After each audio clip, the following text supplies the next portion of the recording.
Your daily dose of चलिए inspiration. आज उस जादू को डिकोड करते हैं जो हर रोज हम सबकी जेब में हमारे फोन में होता है। जी हाँ, बात हो रही है यूपीआई पेमेंट्स की। सब्जी खरीदने से लेकर दोस्तों को पैसे भेजने तक ये हमारी रोजमर्रा की जिंदगी का एक अहम हिस्सा बन चुका है।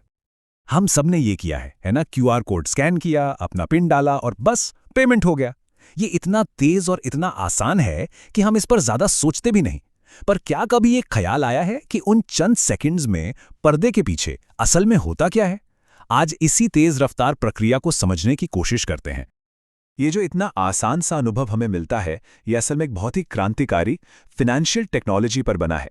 एक ऐसी टेक्नोलॉजी जिसने भारत में पैसों के लेन देन का तरीका ही हमेशा के लिए बदल कर रख दिया। तो इसका नाम है यूपीआई, मतलब यूनिफाइड पेमेंट्स इंटरफेस। इसे बनाया है एनसीपीआई ने, यानी national payments corporation of India ने। ये एक ऐसा सिस्टम है जो हमें 2400 घंटे सातों दिन अपने फोन से सीधे एक बैंक अकाउंट से दूसरे में तुरंत पैसे भेजने की ताकत देता है। कह सकते हैं कि इस पूरी क्रांति की नींव यही है। और इस सिस्टम का एक बहुत ही जरूरी हिस्सा है वीपीए, यानी वर्चुअल पेमेंट एड्रेस। इसको ऐसे समझिए जैसे ये पैसों के लिए एक डिजिटल पता या एक ईमेल आईडी हो। इसकी वजह से अब हमें किसी को अपना अकाउंट नंबर और लंबा चौड़ा आईएफएससी कोड बताने की जरूरत ही नहीं पड़ती। बस एक सिंपल सा वीपीए और काम हो गया। तो चलिए अब इस सफर के पहले पड़ाव पर चलते हैं। ये पूरा लेन देन आखिर शुरू कहाँ से होता है? देखिए, ये प्रोसेस तब शुरू होता है जब कोई भी इंसान अपने पेमेंट ऐप जैसे गूगल पे या फोन पे से पेमेंट करने की कोशिश करता है। इन ऐप्स को टेक्निकली पेमेंट सर्विस प्रोवाइडर या पीएसपी कहते हैं। तो जैसे ही क्यूआर कोड स्कैन होता है या वीपीए और अमाउंट डाला जाता है, ऐप एक पेमेंट का निर्देश भेजता है और बस यहीं से असली एक्शन शुरू हो जाता है। अब आता है सबसे दिलचस्प हिस्सा, वो डिजिटल हैंडशेक जो पलक झपकते ही पूरा हो जाता है।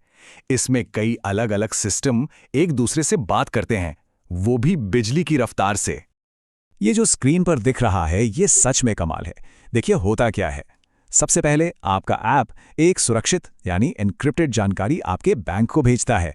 आपका बैंक पिन को वेरीफाई करता है और फिर रिक्वेस्ट भेजता है एनपीसीआई को। अब यहाँ एनपीसीआई एक सेंट्रल ट्रैफिक कंट्रोलर की तरह काम करता है, जो इस रिक्वेस्ट को फौरन पैसे पाने वाले के बैंक तक पहुंचा देता है। वहां से खाते की जांच होती है और फिर सफलता का मैसेज उसी रास्ते से वापस आप तक पहुंच जाता है। और ये सब 1 सेकंड से भी कम में। अच्छा, पेमेंट कंफर्मेशन तो हमें तुरंत मिल जाता है, पर क्या पैसा भी उतनी तेजी से एक बैंक से दूसरे में पहुंच जाता है? यहाँ एक छोटा सा लेकिन बहुत जरूरी फर्क है।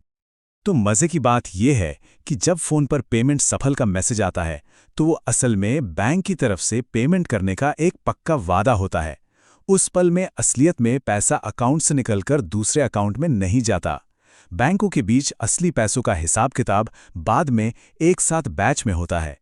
ये लाखों लेन देन को एक साथ निपटाने का एक बहुत ही कुशल तरीका है। लेकिन हमारे और दुकानदार के लिए वो वादा ही काफी है। लेन देन तो उसी वक्त पूरा माना जाता है।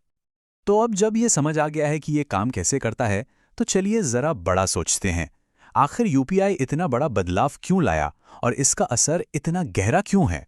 अगर पुराने डिजिटल तरीकों जैसे एनईएफटी या आरटीजीएस से इसकी तुलना करें, तो फर्क साफ दिखता है। यूपीआई हमेशा चालू रहता है, तुरंत काम करता है, इसमें ₹1 का भी पेमेंट हो सकता है, और वीपीआई का इस्तेमाल तो इसे बेहद आसान बना देता है।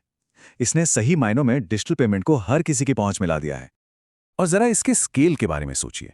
भारत में हर महीने 10 अरब से भी ज्यादा यूपीआई ट्रांजैक्शन होते हैं। ये नंबर दिखाता है कि लोगों ने इसे कितनी तेजी से और कितने बड़े पैमाने पर अपनी जिंदगी का हिस्सा बनाया है। ये सिर्फ एक टेक्नोलॉजी नहीं रही, ये अब एक आदत बन चुकी है।